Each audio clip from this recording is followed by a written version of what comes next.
Hello and welcome to this crossover, a collaboration of worlds, one could say, between the same club but two different departments. I'm talking, of course, about Villanova Television News and Villanova Television Sports, and a debut for my friend here, Mr. Nicholas Calandrino. Pleasure to have you on set. Nick, could you tell the viewers a bit of your background in broadcasting to start? Yeah, so I broadcasted basketball in high school my senior year. I was in a broadcast multimedia class, which gave me that opportunity, and I just carried it out. Love talking ball. Well, we're happy to have you here, Nick, and we're happy to talk about one of the biggest news stories, I would say, in the past 5 years on Villanova's campus, the hiring of a new basketball coach, Kevin Willard.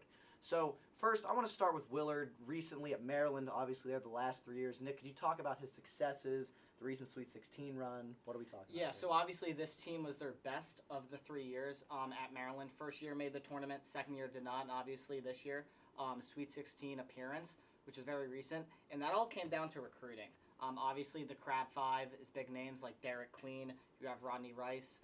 You have Gillespie, who's a recent Tennessee transfer.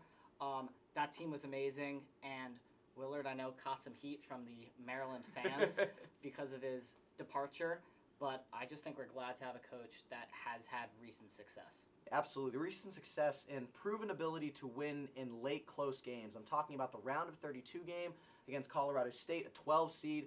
It's probably one of the best games of the tournament to date. Houston and Florida will play tonight for the national championship. We hope that's a great one. But it came down to Derek Queen, 3 seconds to go. Coach Willard had to draw up a play, down one, to win the game, and he did it. And Maryland advanced. It's Willard's first Sweet 16 ever. Now I want to transition back to prior to Maryland, though, where maybe he didn't get as deep in the tournament, but he was still very successful. Yeah, obviously, before Maryland, he had tons of big gigs. Obviously, he was the Celtics assistant coach. After, notably, he played in the Big East under his father. He played at Pittsburgh when Pittsburgh was in the Big East.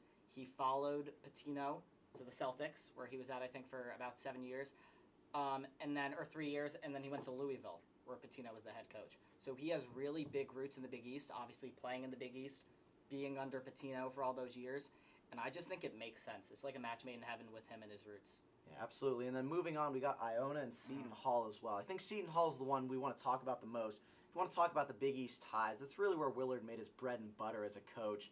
Coached there for, 12 years or so? Yeah, I believe so. 12 years. Long time. Very successful there. Won the Big East regular season tournament, won the postseason tournament, and made the tournament 5 years. Would have been 6 if it wasn't for COVID in 2020. That would have probably been Willard's best team. Oh, for sure. They were a projected 2 seed, but obviously the pandemic took that away from us. But we've seen even those teams in the tournament didn't make it as far, but they were very stingy on the defensive end, very fun to watch. And this Maryland team as well, I'll get into the numbers a bit. I know, yeah. I love the numbers. So this team in Ken Palm, we're talking about offensive and defensive efficiencies, which is how many points teams score or give up per 100 possessions. Maryland was top 25 in both categories and 6th in the country on the defensive end. And that's something that I think Villanova basketball, Villanova culture prides itself on, is really being stingy on that side of the ball, and that's something that Willard's teams have done very well. Yeah, I just think I was a big Villanova fan growing up. Those Seton Hall teams in the late 2010s were some of the best teams Villanova played. 2016, they beat Villanova in the Big East Tournament Finals. I know Jay Wright even says them losing that game was a big contribution to how the team kind of rallied together to win that 2016 national championship against UNC. Players like Angel Delgado, amazing. Obviously, Miles Powell, that was a bit later. Yeah. He would have played in 2020 in March Madness. Isaiah Whitehead. All these guys also that I want to talk about, his recruiting is very DMV specific. Lots of kids from Pennsylvania, New York, obviously Maryland. The Crab Five, I think 4 out of those 5 were from Maryland, besides Gillespie, who's now going to Tennessee, and he's from Tennessee. But just his roots in the Big East, like I said before, and also when he accepted the Villanova job, I did hear that he called Jay Wright to get his blessing. So obviously, I know some people were worried about the culture, obviously with how he exited Maryland, but I just think it shows like a testament to who he is, calling Jay Wright, like asking for a blessing, but just his teams were amazing. And Nick, mentioning the recruiting, I want to talk specifically from the Crab Five, Derek Queen, person who is going to be maybe top 10, you even thought top 5 potentially in the draft. Mocks are a bit uncertain at this time, but I would not be surprised if he goes that high. Someone who Willard convinced to stay home, and now moving to Villanova, near to one of the best leagues, not containing some of the best teams in the country. We don't have the IMGs, the Montvers, the Oak Hills, the so-called blue bloods of high school basketball. But the Philly Catholic League is up there with one of the best leagues in high school basketball.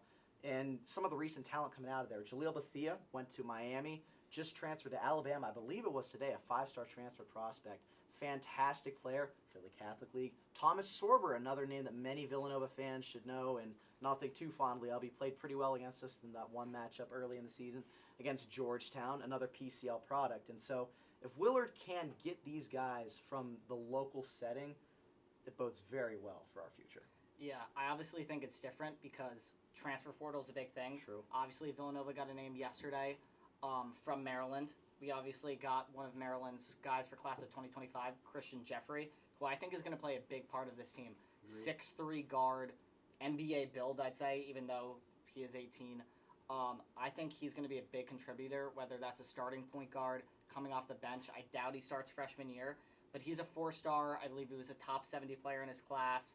From the Bronx, local kid, and played high school ball with the commit we got yesterday, Malachi Palmer, who obviously one knock on the Willard team is the depth. They didn't have the best depth, opted for a shorter rotation. Palmer did get some run towards the beginning of the season, but I like how people are like, oh, Willard abandoned Maryland. His players are still following him.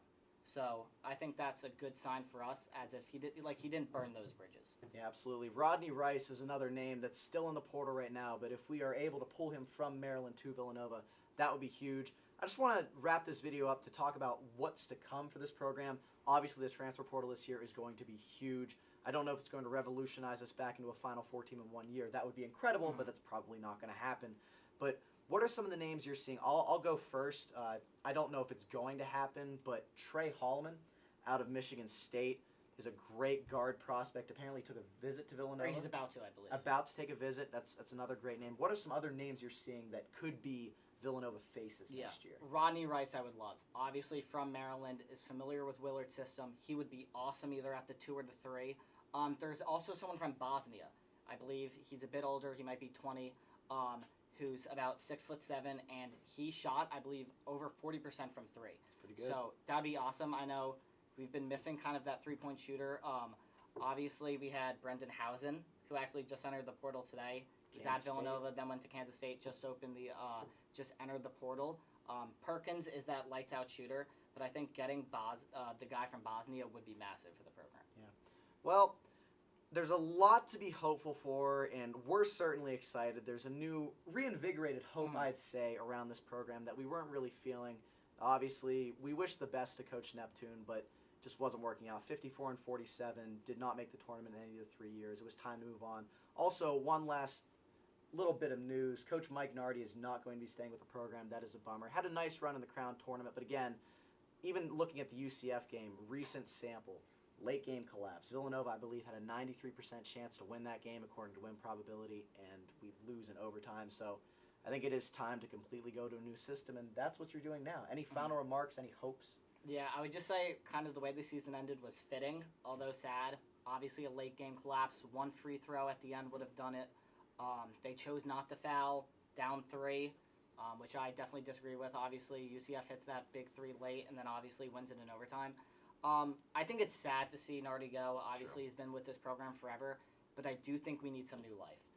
We're going to get new people in this building, whether they're from Maryland following Willard or other maybe low-end D1 coaches to follow him to be assistants.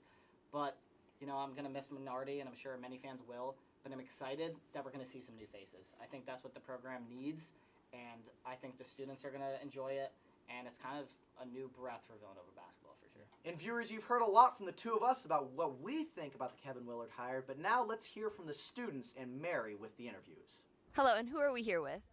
Nick Judy. Magnus. Hi, I'm Ian Steidel. Peter Otto. My name's Rosa. Lil AJ, aka Nah. Ivan Murray. Hi, Stephon Voltaire, starting left tackle, Villanova football. Go Cats.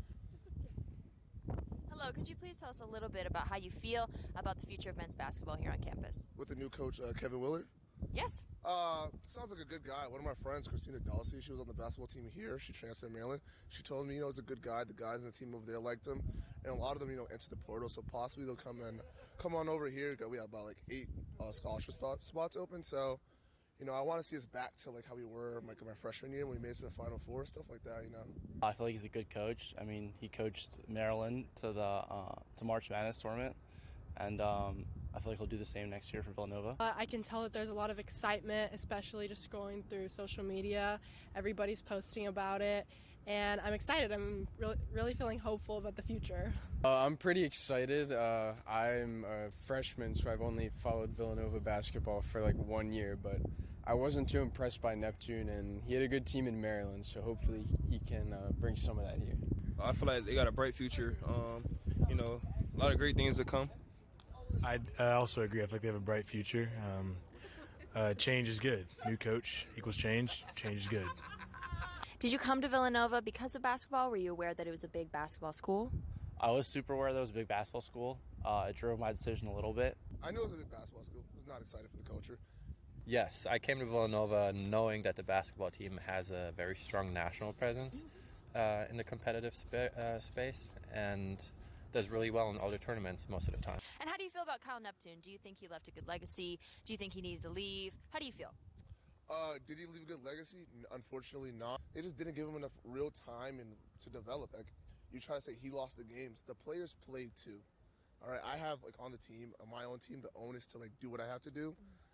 Sometimes the players didn't get it done, except Eric Dixon. Love Eric Dixon. I think at this point anything's better than Kyle Neptune. I mean, he's kind of destroyed Villanova basketball, so at this point really don't know. We're gonna see. I hope I hope his future. He has a bright future ahead of him. Hopefully. Yeah, he definitely had big shoes to fill. But Villanova's a winning program historically, so I feel like if you can't win, it's the harsh truth, but you're not going to be here for long. Well, we're certainly thrilled to have this new era, and we're thrilled to have you tuning in today, viewers. Thank you for watching once again for Villanova Television Sports and News. I am Nathan Mathur here alongside Nick Calandrino. Thank you for watching, everybody.